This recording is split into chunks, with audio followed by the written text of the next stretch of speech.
Hey everybody, Mr. Enyard here. This video is specifically about making and reading box plots and finding interquartile range. So there's lots of examples and areas for you to pause and try questions on your own and check your own understanding. So take your time and hope this helps. So today we are going to make a box plot, also known as a box and whisker plot or a whisker plot, and find interquartile range or IQR. So we're going to assume that we had lots and lots of data because box plots or box and whisker plots usually are to represent when you have hundreds of numbers or lots and lots of numbers. But for our sake, we're only going to use this many numbers.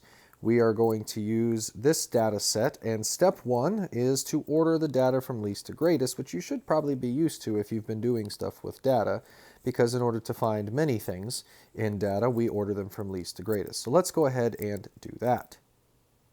So I have listed the numbers from least to greatest, my minimum being a 5 and my maximum being the 12. And I double checked by counting how many numbers I had. I had 9 numbers in my new list, and I have 9 numbers in my original list. So I feel pretty confident that I had them all, even though I didn't cross them out as I went, because I always like to still see them. So what's step 2? So step 2 is to use the minimum and the maximum, so in our case the 5 and the 12, to make a number line. So I always like my number lines to include all of my data without leaving too much space on the outside of either one. So I think I'm going to make a number line from 0 to 15, because 0 to 15 will encompass all of those numbers and leave a little space on the outside. So I'm going to draw a little line here, and I'm going to draw a straight line as best as I can to here. I'm going to label this 0, and you know what? We're going to label it on the bottom, and 15 on the bottom. So I'm going to cut it into thirds, because that would be going by 5s. And now I'll cut those into fifths as best as I can, as equally as my hands will let me. I'm not a computer. And that will be my 1, my 2, my 3, 4, and so on. So now that we have our number line, we are going to plot the minimum and the maximum for our next step. And since we've put them in order from least to greatest, we already know that our minimum is 5. Now I'm going to put the dot above the 5, not on the number line. Usually when you plot a point, you put it at the intersection, but like a line plot, we're going to be making these above the number line. So I've plotted my minimum, and I'm going to plot my maximum kind of in the same horizontal line as where I put the dot for my minimum. So this is where we get into our quartiles for step 4. Step 4 is to find and mark the quartiles. So we'll want to be looking at the data in order from least to greatest. And we're going to start by finding the median. The median is quartile 2. So if you know how to find the median, then you already know how to find quartile 2. We're going to go right to the middle of our data. Now if you notice, there's 1, 2, 3, 4, 5, 6, 7, 8, 9 numbers, which is an odd amount. So I'm going to go to the 5th number, which puts 4 on either side. That will be right in the middle. So 9 is my median, and it is my quartile 2. So I might put Q2 over that. And on 9, what I'm going to do is I'm going to draw a vertical line, just like that. That's my median. To find quartile 1, I now am looking at these 4 numbers, which we would call the first. We're going to break this into pieces here, but it's the section of numbers that come before the median. Okay, and so there's 4 numbers here, and after it, there are 4 numbers as well. So what I'm going to do is I'm going to find the middle or median of these numbers, which of course would be between 5 and 7, and over here between 10 and 11. So what is between 5 and 7? Well, remember, when you have 2 numbers, 2 middles in this case, you add them up and divide by 2. You can also think of them on a number line. There's 5 blank 7. What's between 5 and 7? Well, 6. Well, what's 5 plus 7? 12. What's 12 divided by 2? 6. So quartile 1 is going to be 6. And again, what we're going to do is make a vertical line at 6. And on quartile 3, we're between 10 and 11. Now, there is no whole number between 10 and 11. If you add 10 and 11, you'll get 21. If you divide that by 2, you're going to get 10.5. So we're going to go halfway between 10 and 11 on our number line. And we're going to draw a vertical line there. At this point, we're ready for our final steps. So for step 5, we're going to make the box, which is be connecting these. And then we're going to also connect our maximum and our minimum using a line.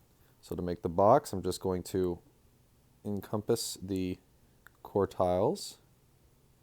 And now I'm just going to draw a line from the middle of my box about to my maximum and to my minimum. And so this is what they call the whiskers. All right, so it's a box and whisker plot. One thing to note, I have 9 numbers, so I have a true median. Sometimes your median, if you have an even number of data, will have 2 numbers that you'll have to find the middle of by finding the mean or adding them up and dividing by 2, like we did for quartile 1 and quartile 2. I chose 9 numbers so that I could show you that and a true median.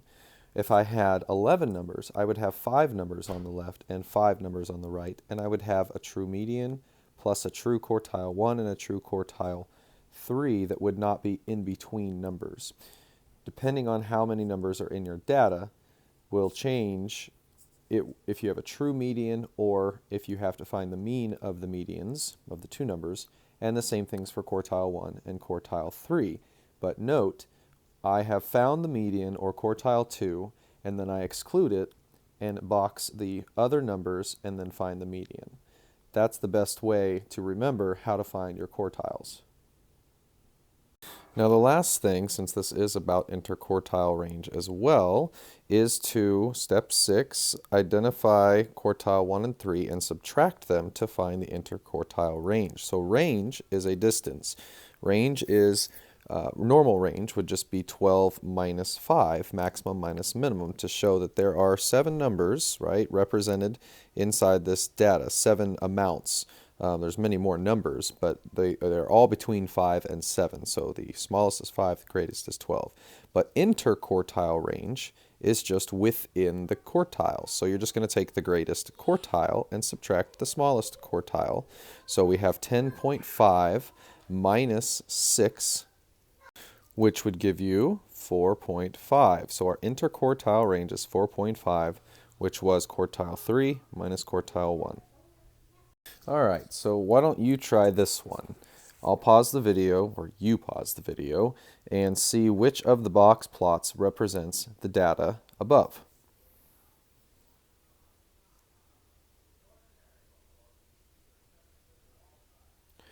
All right, so if you selected B, you are correct.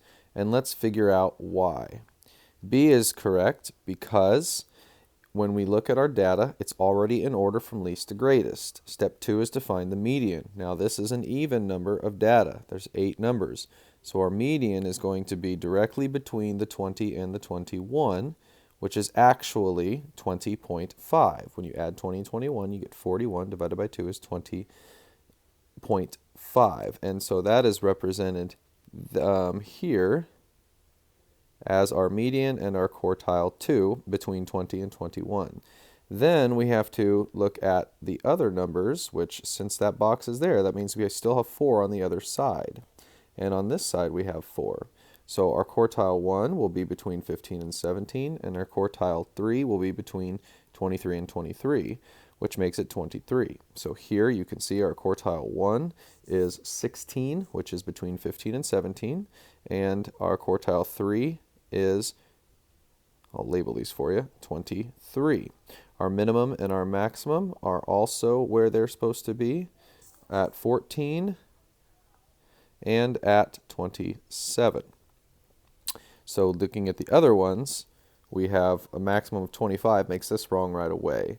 This one seems to have the right minimum and maximum, but it has a median at 20 and a quartile 1 at 18, which would put it like over here, and that wouldn't make sense.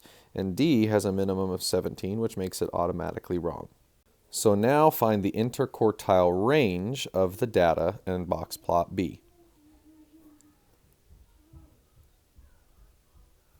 So you should have subtracted quartile 3 and quartile 1.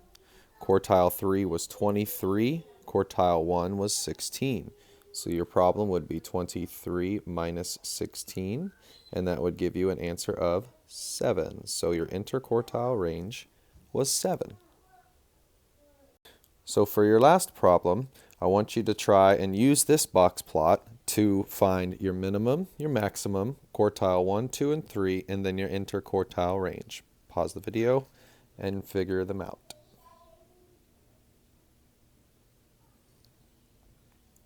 So the minimum should be identified by the first dot. This is our minimum, right? And that is at 104. The maximum would be the final dot. So this should be at 118. Quartile 1 is the first line, which is at 108. Quartile 2 is the median, which is the middle line at 112. And quartile 3 is our final bar, which is at 115. So feel free to make box plots on these last two sets of data.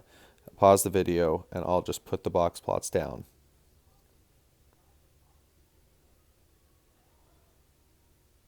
So here are the answers. Our minimum is 7 on the first one, max is 16, quartile 2 or the median was 12, and then when you split this set of data, 9's right in the middle, so that's quartile 1, and when you split this set of data, 15's right in the middle, and the interquartile range would be quartile 3 minus quartile 1, 15 minus 9, which is 6. For the green one, we have a minimum of 18 and a maximum of 32. Then we have an even set of data, so our median is between 22 and 23, which is 22.5, which gives us 5 numbers still on the left and 5 numbers still on the right. So quartile 1 is 20, and quartile 3 is 29. So our interquartile range would be 29 minus 20, which is 9. So if you made it this far, you probably spent a lot of time figuring this out. I really hope that you understand box plots and analyzing the data to find what you need for those and for interquartile range. Let me know what you think. Leave a comment, or you can message me on Schoology if you have any other questions. All right? Have a great day.